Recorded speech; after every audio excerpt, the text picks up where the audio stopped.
اعوذ باللہ من الشیطان الرجیم بسم اللہ الرحمن الرحیم رب اشرح لی صدری ویسر لی امری واحلل عقدۃ من لسانی یفقہوا قولی رب زدنی علما اللہم فقہنا فی الدین۔ یا ایہا الناس، اے لوگو، عبدو، عبادت کرو، ربکم، تم اپنے رب کی، الذی، جس نے، خلقکم، تمہیں پیدا کیا، والذین، اور وہ لوگ، من، سے، قبلکم، تم سے پہلے، لعلکم، تاکہ تم، تتقون، پرہیزگار ہو جاؤ یا بچ جاؤ۔ اے لوگوں، اللہ کی عبادت کرو، یہاں پر اللہ بھی کہا جا سکتا ہے یا پھر اپنے رب کی، رب کا اللہ تعالیٰ نے ذکر کیا ہے تو یہی ترجمہ کریں گے، اے لوگوں، تم اپنے رب کی عبادت کرو جس نے تمہیں پیدا کیا اور تم سے پہلے لوگوں کو پیدا کیا تاکہ تم عذاب سے بچ سکو۔ نجات کا ذریعہ یہاں پر اللہ تعالیٰ بیان فرما رہے ہیں، الذی، جس نے، جعل، بنایا، لکم، تمہارے لیے، ارض، زمین، فراشا، فرش، والسماء، اور آسمان، بناء، چھت، وانزل، اور اتارا، من، سے، السماء، من السماء، آسمان سے، ماء، پانی، فاخرج، پھر، اخرج، نکالا، بھی، اس کے ذریعے، بھی کا مطلب یہاں پر ذریعے یا پھر اس کے ساتھ، من، سے، ثمرات، پھل، رزقاً، رزق، لکم، تمہارے لیے، فلا، پس نہ، تجعلوا، ٹھہراؤ یا بناؤ، للہ، اللہ کے لیے، انداداً، کوئی شریک، وانتم، اور تم، تعلمون، جانتے ہو، جس نے تمہارے لیے زمین کو بچھونا اور آسمان کو چھت بنایا اور آسمان سے پانی برسایا، ٹھیک ہے، بارش، یہاں پر پانی کا ذکر ہے، ٹھیک ہے، آسمان سے پانی برسایا تمہارے کھانے کے لیے، یہاں پر پھلوں کا ذکر ہے کہ کھانے کے لیے یا رزق کے لیے پھل پیدا فرمائے، پھر کسی کو اللہ تعالیٰ کا شریک نہ ٹھہراؤ اور تم جانتے ہو کہ اللہ تعالیٰ کا کوئی شریک نہیں ہے، ہم جانتے ہیں، اس کے باوجود شرک کرنا بہت بڑا گناہ ہے۔ اور ان، اگر کنتم، تم ہو، فی، میں، ریبن، شک، مما، میم کا مطلب یہاں پہ ہوگا سے، اور ما کا مطلب جو، سے، جو، نزلنا، ہم نے اتارا، علی، پر، عبدنا، اپنے بندے پر، فأتو، تو لے آؤ، بصورتن، ایک صورت، من، سے، مثلہ، اس جیسی، ودعو، اور بلاؤ، شہداءکم، اپنے مددگار، من، سے، دون اللہ، اللہ کے سوا، ان کنتم، اگر تم ہو، صادقین، سچے، اور اگر تم، یعنی کہ اللہ تعالیٰ یہاں پر فرما رہے ہیں کہ اگر تمہیں اس کتاب میں شک ہے جو ہم نے اپنے بندے پر نازل کی، حضرت محمد صلی اللہ علیہ وسلم پر، اگر شک ہے تو تم بھی اس طرح کی صورت ایک بنا کر لے آؤ، ٹھیک ہے، اور خدا کے سوا تمہارے جتنے بھی مددگار ہیں انہیں بلا لو اگر تم سچے ہو۔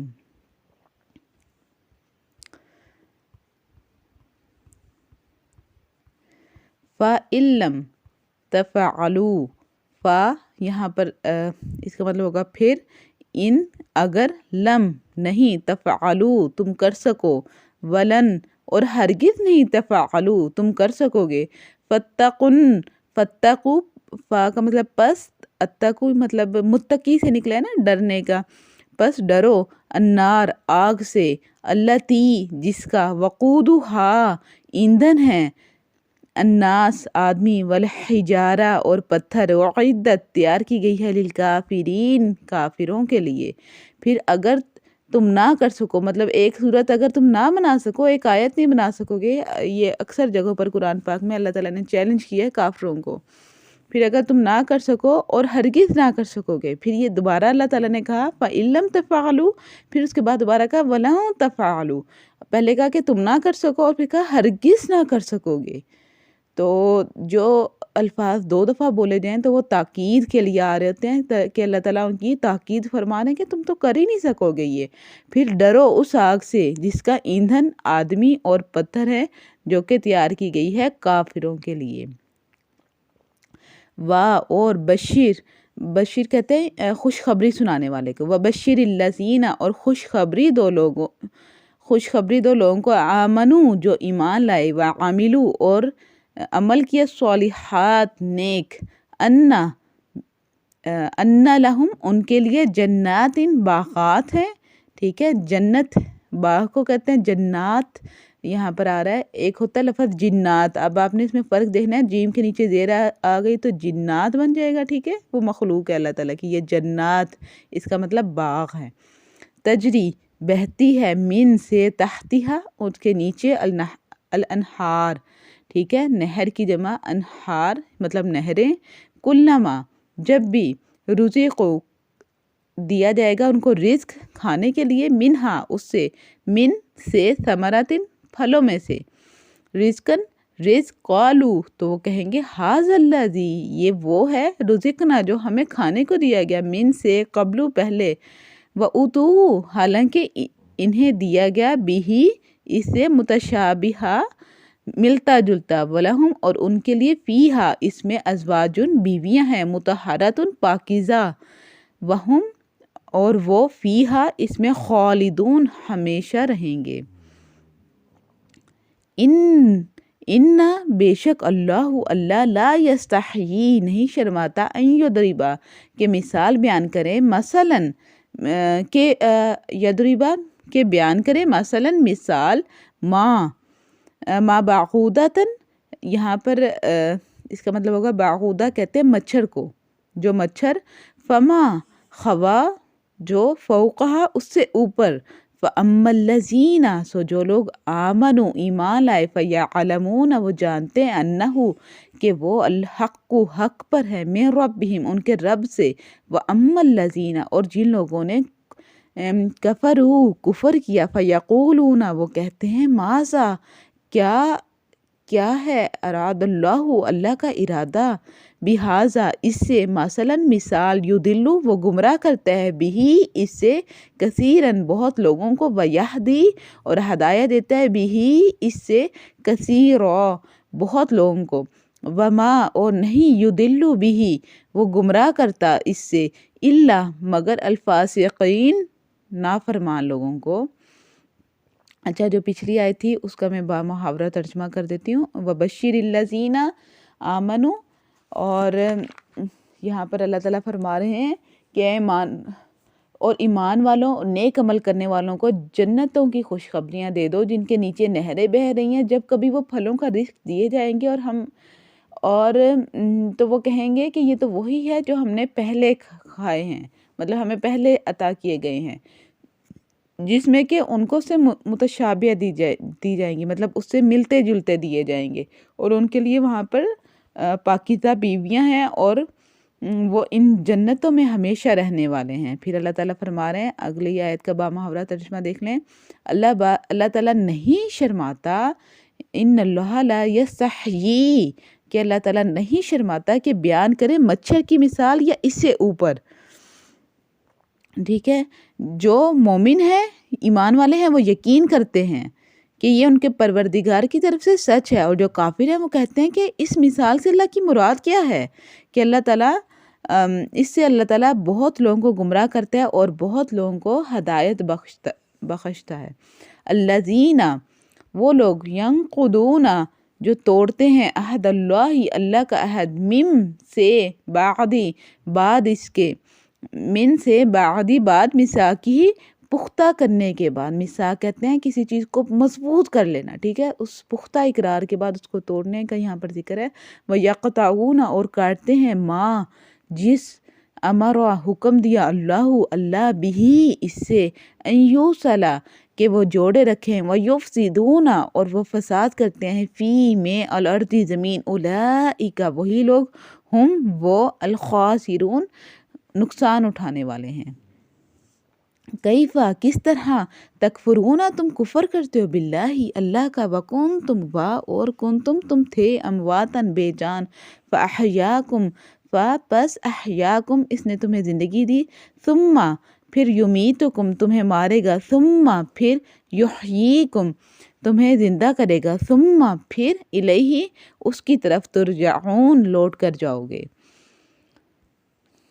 جو اللہ تعالیٰ کا وعدہ مطلب اللہ تعالیٰ سے کرنے کے بعد اس کو توڑ رہے ہیں، اور جس چیز کو ان کو جوڑے رکھنے کا حکم دیا گیا اس کو کاٹ رہے ہیں، یعنی کہ اللہ تعالیٰ نے جس کا حکم دیا اس کو قطع کر رہے ہیں اور زمین میں خرابی کرتے ہیں، یہی لوگ نقصان اٹھانے والے ہیں۔ تم خدا کے کیسے انکار کر سکتے ہو اللہ تعالیٰ کا، یہاں تک کہ تم بے جان تھے، اللہ تعالیٰ نے تمہیں زندگی دی، پھر تمہیں مارے گا، پھر تمہیں زندگی دے گا اور پھر تم اسی کی طرف لوٹ کر جاؤ گے۔ ہوا الذی، ہوا وہی ہے الذی جس نے خلقہ پیدا کیا، لکم تمہارے لیے، ما جو کچھ ہے، فی الارض زمین میں، جمیعا سارا کا سارا، ثم پھر استوا وہ متوجہ ہوا یا ارادہ کیا، الی طرف السمائی آسمان کے، فسواہن پس برابر کر دیا ان کو، سبع سات سماوات آسمانوں کو، وا اور ہوا وہ، وا کا مطلب اور، ہوا وہ، بکلی بی کا مطلب یہاں پہ ساتھ، کلی ہر، شیئن چیز، علیم جاننے والا، علم رکھنے والا۔ جی آج کا آپ کا سبق اتنا، ٹھیک ہے، آیت نمبر 21 سے لے کر آیت نمبر 29 تک، ٹھیک ہے، یہ آپ لوگوں کا ایک رکوع بنتا ہے۔ جی میں اس کی تفسیر اب آپ کو بتا دوں، آیت نمبر 21 سے دیکھیں پچھلی تھوڑا سا میں آپ کو ریوائز کروا دیتی ہوں۔ پہلے اللہ تعالیٰ منافقین کا ذکر کر رہا تھا، ان آیات سے پہلے منافقین کے بارے میں ذکر ہو رہا تھا، اب آگے اللہ تعالیٰ فرما رہے ہیں، اے لوگوں اپنے رب کی عبادت کرو جس نے تمہیں اور تم سے پہلے لوگوں کو پیدا کیا۔ اب یہاں پر دو چیزوں کا ذکر ہے، پہلی اللہ تعالیٰ کی عبادت کا مطلب عقیدہ توحید کا، صرف اللہ تعالیٰ کو رب ماننا ہے، اللہ تعالیٰ کی عبادت کرنی ہے، ٹھیک ہے۔ دوسرا اللہ تعالیٰ یہاں پر فرما رہا ہے اب تو اللہ تعالیٰ کی عبادت کرنا شروع کر دو، کہ ہر چیز اپنی نشانیاں اپنی آنکھوں سے دیکھ چکے ہو، اللہ تعالیٰ کی نشانیاں، ٹھیک ہے، تو اب تو اللہ تعالیٰ کی عبادت کرو جس نے، پھر اللہ تعالیٰ فرما رہے ہیں تمہیں بھی پیدا کیا اور تم سے پہلے لوگوں کو بھی، اور یہی تمہارا بچاؤ ہے، اسی طرح تم عذاب سے بچ سکتے ہو اگر تم شرک نہ کرو گے۔ یہاں پر شرک سے منع کیا اللہ تعالیٰ نے، دیکھیں قرآن پاک میں بہت سی جگہ پر شرک کا ذکر آئے گا، سب سے بڑا گناہ جو ہے نا وہ شرک ہے، اللہ تعالیٰ کے عبادت میں، اللہ تعالیٰ کی صفات میں کسی کو شریک ٹھہرانا، کہ اللہ تعالیٰ بھی دعا قبول کرتا ہے، کوئی اور بھی دعا قبول کر رہا ہے، اللہ تعالیٰ اولاد دیتا ہے تو کوئی اور بھی اولاد دے رہا ہے، ٹھیک ہے، اللہ تعالیٰ رزق دے رہا ہے تو کوئی اور بھی رزق دے رہا ہے، اس طرح کی باتوں میں اللہ تعالیٰ کے ساتھ کسی کو بھی شریک ٹھہرانا غلط ہے بالکل۔ اچھا آگے اللہ تعالیٰ نے اپنی پھر صفات بیان کی کہ اللہ تعالیٰ نے تمہارے لیے کیا کیا کیا ہے، کہ جس نے تمہارے لیے زمین کو فرش بنا دیا، ٹھیک ہے، اگر یہ زمین فرش کی صورت نہ ہوتی تو ہم کیسے چلتے اس پر، آسمان کو چھت بنا دیا، یہاں پر آسمان کو چھت کا ذکر اس لیے کیا گیا، دیکھیں چھت سے انسان کو سکون ملتا ہے، ٹھیک ہے، اس کو پتہ ہے کہ اس پر کوئی آفت نہیں آئے گی، کہ اس کی چھت ہے اس کو روکنے کے لیے، اس طرح اللہ تعالیٰ فرما رہے ہیں یہاں پر کہ تم پر جو ہے نا وہ چھت بنائی گئی ہے، آسمان کو چھت بنایا گیا ہے تاکہ تم اس کو دیکھ کر سکون ملے تمہیں۔ ہم آسمان کی طرف دیکھتے ہیں تو ہمیں سکون ملتا ہے نا، کہ ایک تو نظارہ ہی بہت پیارا ہوتا ہے، آنکھوں کو تقویت ملتی ہے، سکون ملتا ہے، اور آسمان سے پانی اتارا۔ اب یہاں پر اللہ تعالیٰ نے پانی کا ذکر کیا ہے، بارش کا ذکر نہیں کیا، ٹھیک ہے۔ پانی دیکھیں مختلف صورتوں میں آتا ہے، جو برف باری ہوتی ہے اس صورت میں بھی پانی آ رہا ہے، صبح کو جو آپ شبنم کے قطرے یا پھر اوس جسے کہتے ہیں وہ پڑتی ہے، یا دھند پڑتی ہے تو یا بارش آتی ہے، ہر صورت میں آسمان سے جو ہے وہ پانی نازل ہو رہا ہے، پانی اتر رہا ہے، جس کی وجہ سے اللہ تعالیٰ پھل پیدا کرتا ہے، ٹھیک ہے، اور تمہیں روزی دی۔ اب ان پھلوں کو بیچ کر روزی حاصل کی جا سکتی ہے، یا ان پھلوں کو کھا کر اپنا رزق حاصل کیا جا سکتا ہے، ٹھیک ہے، بس تم یہاں پر اللہ تعالیٰ فرما رہے ہیں کہ میرے ساتھ نہ شریک ٹھہراؤ کسی کو، کہ تم جانتے بھی ہو کہ میں ہی سب کچھ کرنے والا ہوں، میں ہی آسمان سے پانی برسا رہا ہوں، میں نے ہی زمین کو فرش بنایا ہے، میں ہی تمہیں روزی دے رہا ہوں، میں ہی تمہیں پھل عطا کر رہا ہوں، سب کچھ میں دے رہا ہوں تمہیں، اس کے باوجود تم شریک ٹھہرا رہے ہو، تو اللہ تعالیٰ کا تم جانتے بوجھتے نہ شریک ٹھہراؤ۔ یہاں پر اللہ تعالیٰ اچھا اوپر عقیدہ توحید کا ذکر کیا گیا، ٹھیک ہے، اور اب اللہ تعالیٰ یہاں پر اگلی آیت میں، آیت نمبر 23 میں دیکھیں، یہاں پر اللہ تعالیٰ عقیدہ رسالت کا ذکر فرما رہے ہیں، ٹھیک ہے، حضرت محمد صلی اللہ علیہ وسلم یعنی کہ رسولوں پر ایمان کا. تو پھر یہاں پر اب رسالت کا ذکر جب اللہ تعالیٰ نے فرمایا تو اللہ تعالیٰ یہاں پر فرما رہے ہیں کہ ہم نے اپنے بندے پر جو کتاب نازل کی ہے نا، اگر تمہیں اس میں شک ہو رہا ہے کہ اس میں شک ہے کہ یہ اللہ کی طرف سے نہیں ہے، یہ تو خود سے انہوں نے لکھ لیا یا خود سے کہہ رہے ہیں، تو تم اگر یہ بندہ خود سے کہہ رہے ہیں نا تو تم لوگ بھی پھر بنا لو. اگر ایک انسان جو لکھ سکتا ہے نا تو دوسرا بھی لکھ سکتا ہے، تو صلاحیت ہوتی ہے انسانوں کے پاس. لیکن جو اللہ نے لکھا ہے نا تو اس کے بعد کسی بندے میں قوت ہی نہیں ہے کہ وہ لکھ سکے. ٹھیک ہے، تو اللہ تعالیٰ فرما رہے ہیں کہ اس میں اگر تمہیں شک ہے نا، تم ایک جیسی ایک صورت ہی بنا لاؤ. ٹھیک ہے، تو پھر آگے اللہ تعالیٰ فرما رہے ہیں کہ شہداء، یہاں پر شہداء سے مراد مددگار ہیں. دیکھیں شہید، آگے شہداء کا لفظ شہیدوں کے لیے آئے گا، یہاں پر شہداء کا لفظ مددگار کے لیے آ رہا ہے. تو اللہ تعالیٰ یہاں پر فرما رہے ہیں کہ اللہ تعالیٰ کی سوا مطلب دوسرے مددگاروں کو بلاؤ، سب سے بڑا مددگار تو اللہ ہی ہے. یہاں پر اللہ تعالیٰ نے اپنے آپ کو کہا ہے کہ مجھے نکال کر، مطلب مجھے نا مددگار اپنا پانا اس کام میں، اور مددگار اپنے سارے بلا لو. تو عرب کے جو لوگ تھے نا وہ بہت زیادہ شاعری کرتے تھے، وہ اپنی زبان کے ماہر ہیں، اسی لیے عربی اجمی کہا جاتا ہے. اجمی کہتے ہیں گونگے کو، کہ ہماری وہ زبان نہیں ہے جو عربیوں کے پاس ہے. ان کی زبان آپ یہ کہہ لیں کہ سب سے اعلیٰ زبان ہے. ٹھیک ہے، اس وقت دنیا کی بے شک انگلش کو سمجھا جاتا ہے، لیکن جو سب سے اعلیٰ زبان ہے وہ عربی زبان ہے. اور قبر میں جب عربی بولی جائے گی، آخرت میں جب عربی بولی جائے گی، جنتیوں کی زبان عربی ہے، قرآن پاک کی زبان عربی ہے. تو سب سے اعلیٰ کتاب جو ہے نا قرآن پاک ہے. آپ نے اپنے گھروں میں دیکھا ہوگا کہ قرآن پاک کے اوپر کوئی کتاب نہیں رکھی جاتی. ٹھیک ہے، لیکن انگلش کی کتابیں ہیں، ٹھیک ہے، کسی بھی لینگویج کی کتابیں ہیں، اس کے اوپر ہم 100 کتابیں رکھ دیتے ہیں. اس کی ویسے ہم تعظیم عزت نہیں کرتے جیسے ہم قرآن پاک کی کرتے ہیں. ایک تو دیکھیں اس کی زبان بھی عربی ہے، اللہ تعالیٰ نے اس کی زبان عربی بنائی ہے. تو عرب کے جو لوگ تھے ان کو اپنی زبانوں پر بہت فخر تھا، اپنی زبان پر بہت تھا کہ مطلب ہماری جیسی زبان کسی کی نہیں ہے. اور وہ عربی کی اتنی زبردست شاعری کرتے تھے، اتنی زبردست شاعری. تو جب ہم نے یہ کورس کیا تھا، آپ کو بتا دوں کہ ہم نے پوری ایک بلاغت کی کتاب پڑھی تھی جس میں کہ شاعری ہی شاعری تھی، شاعری میں ساری باتیں کی گئی تھیں. تو ایک شخص جو بات کرتا تھا وہ ساری شاعری میں کرتا تھا. تو اس میں وہ ہم نے کمپلیٹ پڑھی تھی. تو وہ بہت مشکل سے یاد ہوتی تھی، کیونکہ ہم تو سچ میں گونگے ہیں. اس کتاب کو پڑھ کر دیکھ کر لگتا ہے کہ ہم سچ میں گونگے ہیں. قرآن پاک ہم پڑھتے ہیں تو یہ کتاب اللہ تعالیٰ کی رضا سے ہمیں اس کا فہم ملا، ہمیں اس کی اتنا اللہ تعالیٰ نے ہمارے دماغوں کو اتنی قوت دی کہ ہم اس کتاب کو سمجھ سکیں، اس کتاب کو پڑھ سکیں. ہم اس کتاب کو پڑھتے ہیں، ہمیں ہر چیز کی سمجھ آتی ہے. تو جب اللہ تعالیٰ ان کو چیلنج کر رہا ہے یہاں پر کہ تم تو اتنے بڑے بڑے شاعر ہو، اتنے سب کچھ ہو، تو پھر بنا کے لاؤ اس طرح کی صورت. اچھا انہوں نے کوشش بھی کی لیکن وہ نہیں بنا سکے. اور لبید سب سے بڑا شاعر تھا عرب کا. تو وہ ایک دفعہ مکہ میں آیا. ٹھیک ہے، یہ نہیں تھا کہ حج پہلے نہیں ہوتا تھا، لوگ پہلے بھی حج کرتے تھے، مطلب نبی پاک صلی اللہ علیہ وسلم کے آنے سے پہلے طواف کرتے تھے. تو وہ طواف کر رہا تھا کہ کسی مسلمان نے نا وہاں پر نا سورت کوثر لکھ کر لگا دی وہ بیت اللہ پر، تو لٹکا دی. تو وہ طواف کرتا رہا. طواف کرنے کے بعد جب اس نے سورت کوثر پڑھی، نکال کر دیکھی، تو اس نے فوراً کہا کہ یہ کسی بندے کا کلام نہیں ہے. وہ کہتا ہے یہ کسی بندے کا، کہتا ہے میں سب سے بڑا شاعر ہوں، آج تک میں نے یہ نہیں لکھ سکا، تو یہ کسی بندے کا کلام نہیں ہے، یہ تو کسی اور کا ہی کلام ہے. تو پھر اس ٹائم کفار مکہ خاموش ہو گئے تھے، خاموش ہی رہ گئے تھے اس کی یہ بات سن کے، کیونکہ اس کی بات بڑی مانی جاتی تھی. تو وہ ایک دم سے خاموش ہو گئے کہ اس نے کیا بات کر دی. پھر اللہ تعالیٰ آگے فرما رہے ہیں کہ تم یہ نہیں کر سکو گے. پھر اللہ تعالیٰ خود ہی جواب دے رہے ہیں کہ تم کر ہی نہیں سکو گے، تم ہرگز کر ہی نہیں سکتے. مطلب تم یہ صورت لکھ ہی نہیں سکتے، اس کی ایک آیت نہیں لکھ سکتے، ایک ورڈ نہیں لکھ سکتے قرآن پاک کا. تو اگر تم یہ کر ہی نہیں سکتے تو تم ڈرو اس آگ سے. ٹھیک ہے، یہاں پہ جہنم کا ذکر ہے جس کا ایندھن جو ہے، ایندھن کہتے ہیں مطلب جلانے والی چیز. جیسے آگ ہم نے جلانی ہے تو اس کا ایندھن لکڑی ہے اب ہمارے پاس. ٹھیک ہے، ہمیں لکڑی سے آگ جلانی پڑتی ہے. ٹھیک ہے، یا پھر گیس ہے، تو مختلف طرح کے ایندھن ہیں، یا کوئلہ ہے. ٹھیک ہے، تو پھر پہلے وہ اب جو قیامت کے دن آگ جو جلے گی نا جس سے بھڑکائی جائے گی، اس کا ایندھن انسان ہے.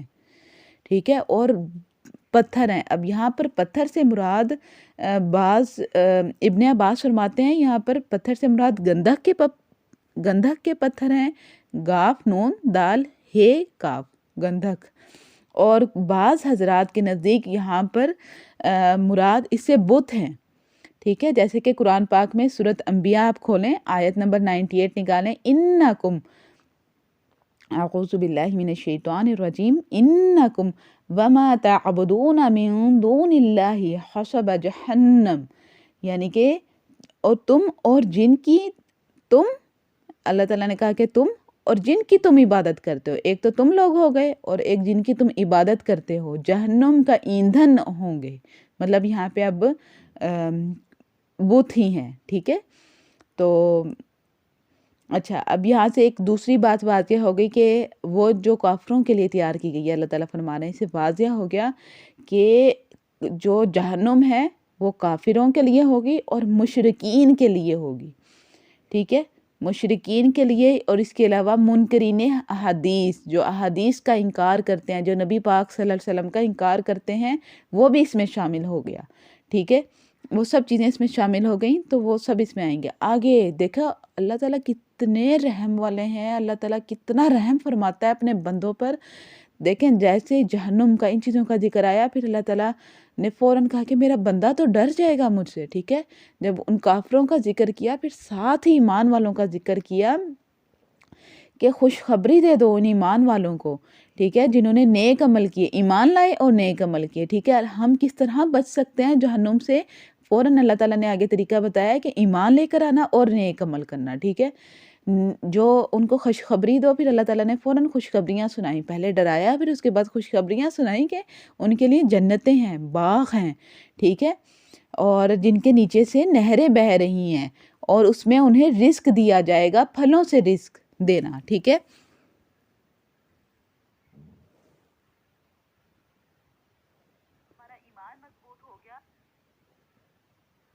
ٹھیک ہے، یہاں پر پھلوں سے رزق دینے کا ذکر کیا گیا ہے. تو اصل میں اچھا، جب جنتیوں کو پھل دیا جائے گا نا، تو اس ٹائم جنتی کہیں گے یا اللہ تعالیٰ، یا پھر اس ٹائم کہیں گے کہ یہ تو ہم نے پہلے کھائے ہوئے ہیں، جس میں کہ جنت میں وہ پھل ہوں گے جو کہ اس سے متشابہ ہوں گے. جیسے کہ اگر کوئی ایسا پھل آ جائے جو کہ آنکھ نے پہلے دیکھا ہی نہ ہو، یا پھر ایسا بالکل الگ سا آ جائے، تو ہم کھانے سے پہلے سوچیں گے کہ اس کا ذائقہ کیسا ہے، ٹیسٹ کیسا ہوگا. تو لیکن جیسے سیب ہے، اسی کی مثل وہاں پہ ملے گا. مطلب اس کی شیپ ویسی ہی ہوگی یا تھوڑی سی بڑی ہو جائے گی، لیکن ہمیں پتہ چل رہا ہوگا کہ یہ وہی پھل ہے جو ہم نے دنیا میں کھایا تھا.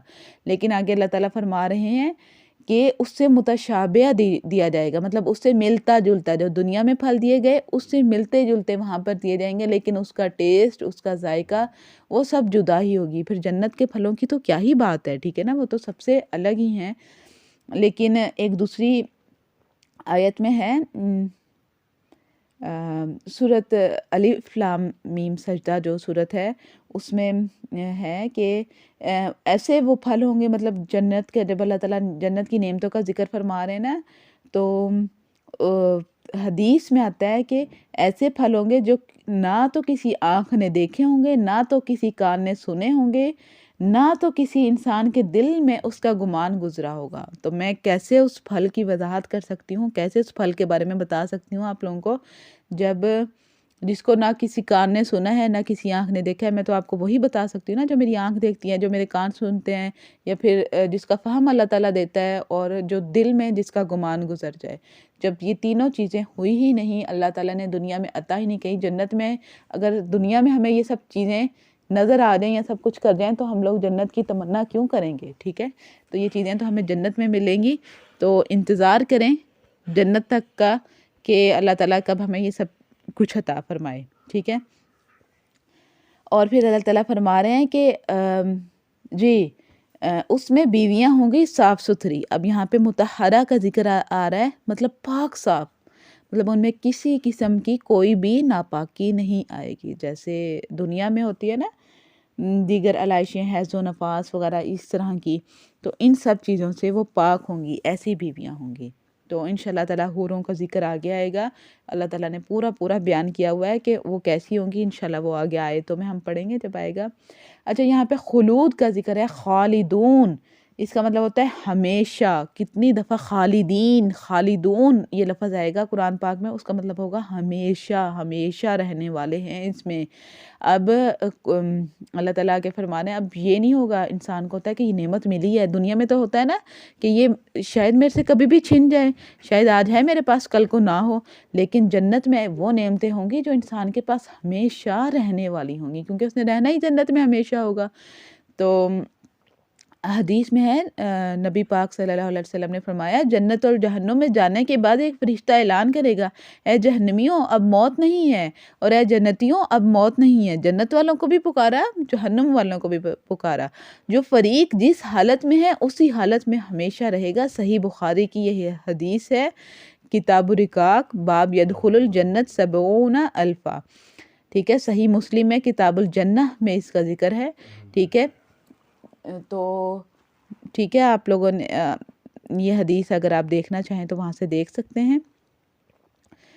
تو اب جو اللہ تعالیٰ معاف فرمائے، اللہ تعالیٰ ہمیں جنت میں داخل کرے اور ہم ہمیشہ جنت میں رہنے والے ہوں. اور یہ ایک ہی شرط پر ہو سکتا ہے کہ اب ہم ایمان تو لے آئے ہیں، نیک عمل بھی کرتے رہے ہیں، اور ساتھ کے ساتھ ہمارا خاتمہ جو ہے نا وہ ایمان پر ہو. اچھا اب یہاں پر آگے اللہ تعالیٰ اپنے معجزوں کا ذکر فرما رہے ہیں. ٹھیک ہے. اللہ تعالیٰ نے قرآن پاک کا دیکھیں یہاں پر معجزہ ہونا بتا دیا کہ قرآن پاک ایک معجزہ ہے اللہ تعالیٰ کا. اب یہاں پر اچھا اللہ تعالیٰ نے مثال بیان فرمائی. اللہ تعالیٰ کہتے ہیں، اللہ تعالیٰ فرما رہا ہے کہ وہ نہیں شرماتا اس بات سے کہ وہ کسی مچھر کی مثال دے یا اس سے اوپر. اس مچھر کے اوپر کیا ہوتا ہے؟ اس کے پر. مطلب یہاں پہ اس سے مراد، اس سے اوپر سے مراد فوقہ سے مراد اس کے پر بھی ہو سکتے ہیں، اور فوقہ سے مراد کوئی اور حقیر صورت بھی ہو سکتی ہے، جیسے مکڑی ہو سکتی ہے، مکھی ہو سکتی ہے. اللہ تعالیٰ چاہے تو ان کی بھی مثال دے سکتا ہے. ٹھیک ہے.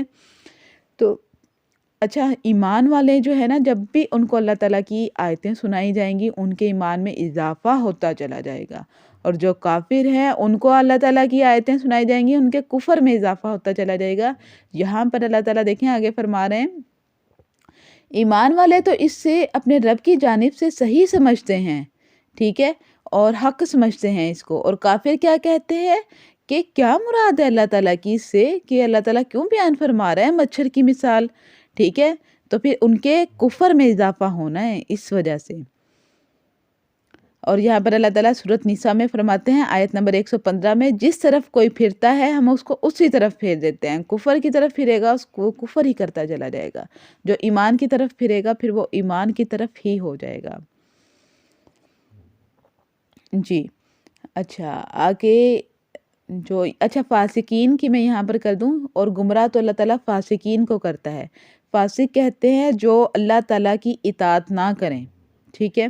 اور یہاں سے مراد کلی فاسق ہے، یعنی کہ کفر، اللہ تعالیٰ کی اطاعت نہیں کی، اللہ کے رسول کی اطاعت نہیں کی. جس نے اللہ کی اطاعت نہیں کی وہ اللہ کی رسول کی کیسے اطاعت کرے گا. ٹھیک ہے.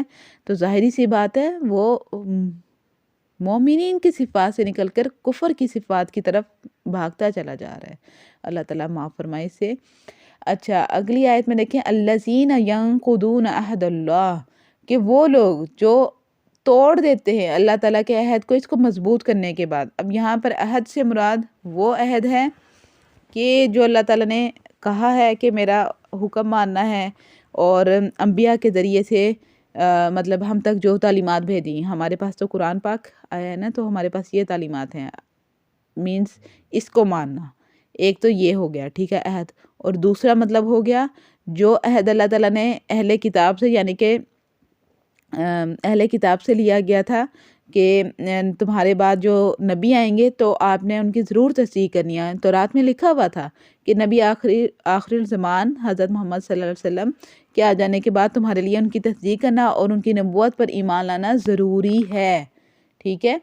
تو اللہ تعالیٰ نے اس ٹائم فرمایا تھا، ان کی کتاب میں لکھا ہوا تھا، اور انہوں نے کہا تھا کہ ہاں ہم ضرور ایمان لے کر آئیں گے. لیکن بعد میں کیا کیا؟ اپنے عہد کو توڑ دیا. اس سے مراد وہ عہد بھی ہو سکتا ہے. اور اس سے جو تیسرا اس کا میننگ بنتا ہے وہ یہ ہے، وہ عہد الست، یعنی کہ وہ عہد جو اللہ تعالیٰ نے ہم سے لیا جب ہماری روحیں تھیں. ٹھیک ہے، جب ہمیں آدم علیہ السلام کی اولاد قرار دیا گیا تو اللہ تعالیٰ نے ہم سے وہ عہد لیا تھا، لیکن وہ میموری ہمارے دماغ سے ہمیں یاد نہیں ہے، وہ میموری مطلب نکال دی گئی ہے، وہ ہمارے دماغوں میں نہیں ہے، لیکن ہم سب اللہ سے عہد کر کے آئے ہیں کہ یا اللہ پاک ہم تیری اطاعت کریں گے، جو تو کہے گا ہم وہی مانیں گے۔ اب قرآن پاک میں تو اللہ تعالیٰ جگہ جگہ فرما رہا ہے کہ میری اطاعت کرو اور میرے رسول کی بھی، ٹھیک ہے نا، کہ اللہ کی اطاعت کرو اور اللہ کے رسول کی بھی۔ تو پھر یہ عہد دیا ہے ہم نے کہ ہم نے اللہ کی بھی اطاعت کرنی ہے، تو اللہ تعالیٰ کی اطاعت کیا ہے؟ اللہ تعالیٰ کے احکام جو اللہ تعالیٰ نے قرآن پاک میں بیان فرمائے ہیں۔ رسول کی اطاعت کیا ہے؟ رسول پاک صلی اللہ علیہ وسلم کی احادیث، رسول پاک صلی اللہ علیہ وسلم کی سنتیں، ٹھیک ہے۔ تو یہ میموری ہمارے دماغ سے نکال دی گئی ہے، لیکن ہم لوگوں نے اللہ تعالیٰ سے عہد کیا ہے، تو اللہ تعالیٰ ہمیں یہ اس طرح یاد کروا رہا ہے۔ اب دیکھیں، اکثر لوگ سوال کرتے ہیں کہ ہمارے دماغ سے کیوں میموری نکالی گئی، ہمیں تو یاد ہی نہیں ہے کہ ہم نے اللہ تعالیٰ سے کوئی عہد کیا تھا۔ تو ان کے لیے یہ جواب ہے، کیا جب ہمیں وہ 9 ماہ یاد ہیں جو ہم نے اپنی ماں کے پیٹ میں گزارے تھے، ٹھیک ہے، وہ ہمیں نہیں یاد نا، ٹھیک ہے، جس میں کہ ہمارا دماغ تھا اس ٹائم، ہمیں نہیں پتا کہ ہم اس ٹائم کیا کر رہے تھے، کتنا رو رہے تھے، پیٹ میں کتنا انگوٹھا چوس رہے تھے، یا کیا ہمارے پاس کھانے آ رہے تھے، کس ٹائم سانس رک رہا تھا، کس ٹائم سانس چل رہا تھا، کس ٹائم ہم ہنس رہے تھے، ہنستا بھی ہے بچہ، ٹھیک ہے، ماں کے پیٹ میں سب کچھ کر رہا ہوتا ہے، تو ہمیں وہ میموری نہیں یاد۔ جیسے وہ میموری ہمارے دماغ سے نکلی ہے، ایسے یہ بھی نکلا ہوا ہے کہ ہم نے اللہ تعالیٰ کو ایک عہد دے کر آئے ہیں۔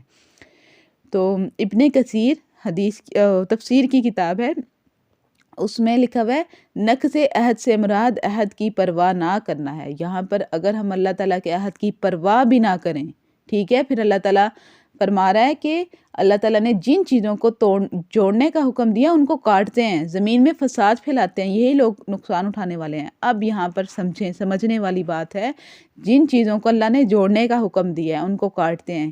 کس چیز کو ہم کاٹ رہے ہیں؟ جوڑنے کا حکم دیا ہے رشتوں کو، ٹھیک ہے، کہ ہم نے اپنے رشتوں سے جدا نہیں ہونا۔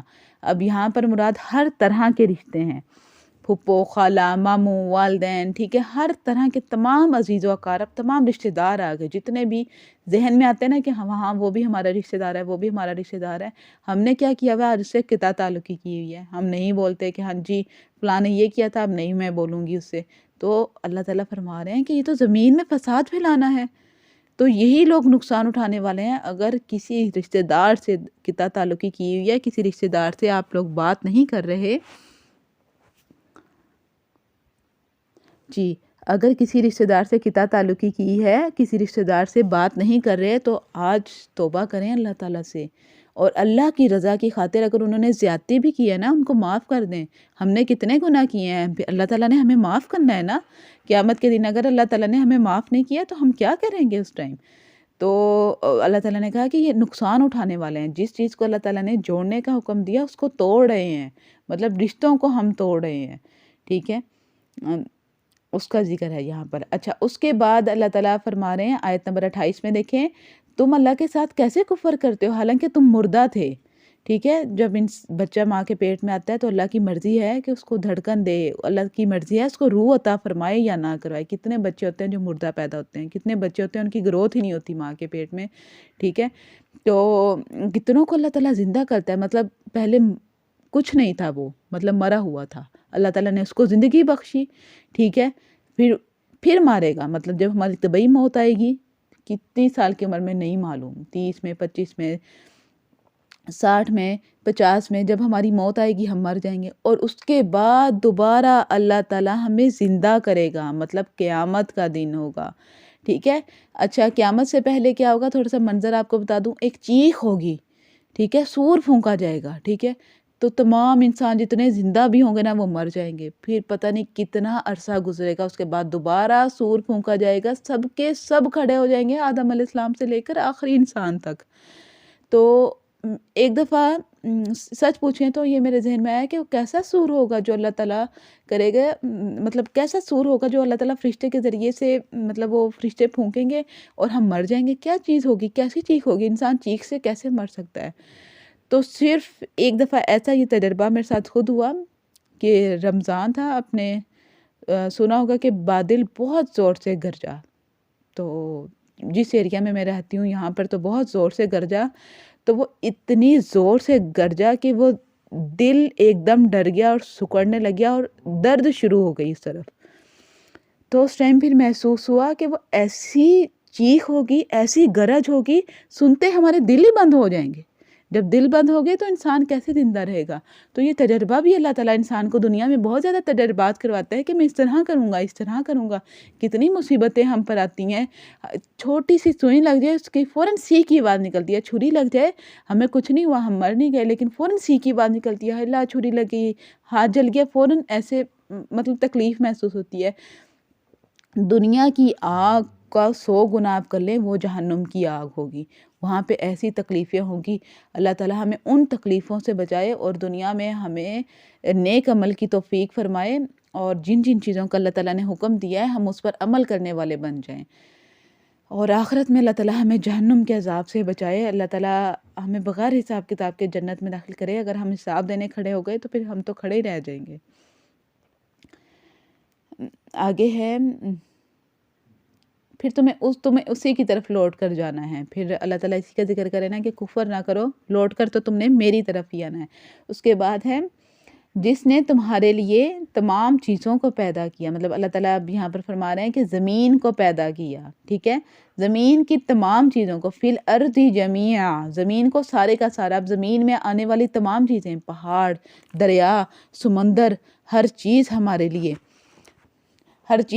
لیے اللہ تعالیٰ نے پیدا کی، ٹھیک ہے، درخت، پھل، سبزیاں، چوپائے جانور جن کو ہم ذبح کر کے کھاتے ہیں، ٹھیک ہے، اور مختلف طرح کی چیزیں، میوے ہمارے لیے پیدا کیے۔ کیا چیز ہے آج ہم کہتے ہیں ہمیں یہ بہت پسند ہے، تو اللہ تعالیٰ کی بنائی ہوئی ہے نا وہ چیز، شکر ادا کریں، ہر چیز پر اللہ تعالیٰ کا شکر ادا کریں۔ اور پھر آسمان کی طرف قصد کیا، اب یہاں سے مراد ہوگی ایک تو دیکھیں ثم استوى الى السماء، پہلے مطلب اللہ تعالیٰ نے زمین کو پیدا کیا، پھر آسمان کی طرف قصد کیا۔ اس سے مراد یہ ہو سکتا ہے کہ پھر اللہ تعالیٰ آسمان کی طرف اوپر چڑھا، ٹھیک ہے۔ تو اکثر احادیث میں اور ذکر آتا ہے، صحیح بخاری کا ہے یہ جو میں نے لفظ کہا ہے نا، پھر آسمان کی طرف چڑھ گیا۔ تو پھر اس کے بعد یہ احادیث میں آپ کو ملتا ہے نا کہ تہجد کے وقت اللہ تعالیٰ آخری آسمان پر آتا ہے، پھر مطلب اللہ تعالیٰ کا بھی، اللہ تعالیٰ آسمان کی طرف مختلف موقع پر ہمیں ثابت ہوتا ہے کہ وہ آسمان سے نیچے اترتا ہے اور پھر اوپر بھی چڑھتا ہے، تو اوپر والے آسمان پر۔ تو یہ یہاں پر جو آسمان ہے نا ایک حصی وجود ہے اور حقیقت ہے، محض بلندی کو آسمان نہیں کہہ سکتے۔ دوسری بات یہ ہے کہ ان کی تعداد جو ہے وہ 7 ہے، اور حدیث کے مطابق 2 آسمانوں کے درمیان 500 سال کی مسافت کا فاصلہ ہے۔ اور زمین کی بابت بھی اللہ تعالیٰ نے قرآن پاک میں ارشاد فرمایا ہے، سورۃ طلاق دیکھیں آیت نمبر 12 میں، اور زمین بھی آسمان کی مثل ہے۔ اس سے معلوم ہوا کہ زمین بھی 7 ہیں۔ اور ایک حدیث میں آپ کو سنا دوں، اس میں صحیح بخاری کی حدیث ہے، بداء الخلق باب کا نام ہے، اور اس میں ہے کہ نبی پاک صلی اللہ علیہ وسلم نے فرمایا جس نے ظلماً کسی کی ایک بالش زمین لی تو اللہ تعالیٰ اسے قیامت کے دن 7 زمینوں کا طوق پہنائے گا۔ اس سے معلوم ہوا کہ 7 آسمان ہیں اور 7 ہی زمین ہے۔ اس آیت میں سے یہ بھی معلوم ہوتا ہے کہ آسمان سے پہلے اللہ تعالیٰ نے زمین کی تخلیق کی، پھر آسمان کی، لیکن سورۃ نازعات میں آسمان کے ذکر کے بعد فرمایا گیا زمین کو اس کے بعد بچھایا گیا۔ تو اس سے مراد یہ ہوئی کہ اللہ تعالیٰ پہلے آسمان بنا چکا تھا اور اس کے بعد اللہ تعالیٰ نے زمین کو بنایا اور پھر آسمان کی طرف قصد کیا، مطلب پھر اللہ تعالیٰ اوپر چلا گیا۔ تو تخلیق سے مختلف چیز ہے۔ اچھا، جو آسمان کی تخلیق کے بعد میں عمل میں آیا، پہلی تخلیق اکثر جگہوں پر آ رہا ہے کہ زمین کی ہوئی ہے، اور کئی جگہوں پر آ رہا ہے کہ آسمان کی ہوئی ہے، لیکن یہاں پر جو مراد ہے تو پھر اللہ تعالیٰ نے یہی کہا ہے کہ وَالَّذِي خَلَقَ لَكُم مَّا فِي الْأَرْضِ جَمِيعًا، کہ اللہ جس نے تمہارے لیے زمین کی تمام چیزوں کو پیدا کیا، پھر آسمان کی طرف قصد کیا، اور ٹھیک ٹھاک 7 آسمان بنائے، اور وہ اللہ تعالیٰ ہر چیز کو جانتا ہے، ٹھیک ہے۔ یہ علم تو اللہ تعالیٰ کے پاس ہے ہر چیز کا، اللہ تعالیٰ نے ہمیں بہت تھوڑا علم دیا، ٹھیک ہے، تو لیکن ہم کوشش کریں، عہد کریں آج کہ ہم اللہ تعالیٰ کے تمام احکامات کو مانیں گے، اپنی نمازوں کو درست کریں گے، نمازوں کو دل لگا کر پڑھیں گے، اللہ سے محبت کے ساتھ پڑھیں گے، ٹھیک ہے۔ ہم نے نہیں بننا جہنم کا ایندھن، آج ہم نے یہ باتیں سیکھی ہیں نا، ہم نے جہنم کا ایندھن نہیں بننا، اللہ تعالیٰ ہمارا خاتمہ ایمان پر فرمائے۔ اور پتہ ہے ہم دنیا میں جو پوری زندگی جو کرتے رہیں گے نا، موت کے وقت ہمارے منہ پر یہی آئے گا۔ اکثر ڈاکٹرز کا خود کا تجربہ ہے، وہ کہتے ہیں ابھی میں تھوڑی سی سائنسی بات آپ کو بتا رہی ہوں، ٹھیک ہے، تفسیر سے ہٹ کر، کہ وہ کہتے ہیں کہ اکثر لوگوں کو کہا جاتا ہے نا کہ ان کے پاس تو ان کے سامنے لوگوں کی ڈیتھ ہو رہی ہوتی ہے تو ان کو کہا جاتا ہے کہ کلمہ پڑھو، آگے سے وہ کہتے ہیں وہ کوئی گانا گانا شروع کر دیتے ہیں، نعوذ باللہ، پوری زندگی گانے سنتے رہے، گانے گاتے رہے، مرنے کے وقت منہ پر گانے آ گئے، ٹھیک ہے، کوئی کہتا ہے کہ مجھے ڈائجسٹ لا دو، کوئی کہتا ہے میں نے فلاں مووی دیکھنی ہے، مجھے تو فلاں مووی کا نام یاد آ رہا ہے، میرے منہ پر تو کلمہ نہیں آ رہا۔ تو دعا کریں کہ اللہ تعالیٰ دنیا میں زیادہ سے زیادہ اللہ تعالیٰ کا ذکر کریں، لا الہ الا اللہ پڑھیں، ٹھیک ہے، تاکہ مرتے ہوئے ہماری زبان پر خود بخود کوئی ہمیں کہے نہ، ہماری زبان پر، ہمارے منہ پر خود بخود جاری ہو جائے، لا الہ الا اللہ محمد رسول اللہ، اشہد لا الہ الا اللہ واشہد ان محمد عبدہ ورسولہ، اپنے گھر میں پڑھا کریں، کسی جگہ جایا کریں، عورت کی تو آواز کا پردہ ہے تو آہستہ سے وہاں پر جا کر یہ کلمہ لازمی پڑھ لیا کریں، ادھر کی تمام چیزیں جو ہے نا وہ گواہ ہو جاتی ہیں کہ اس نے اللہ کے ایک ہونے پر اور حضرت محمد صلی اللہ علیہ وسلم کے رسول ہونے پر گواہی دی۔ سبحانک ربک رب العزت عما یصفون وسلام علی المرسلین والحمد للہ رب العالمین۔ السلام علیکم ورحمۃ اللہ وبرکاتہ۔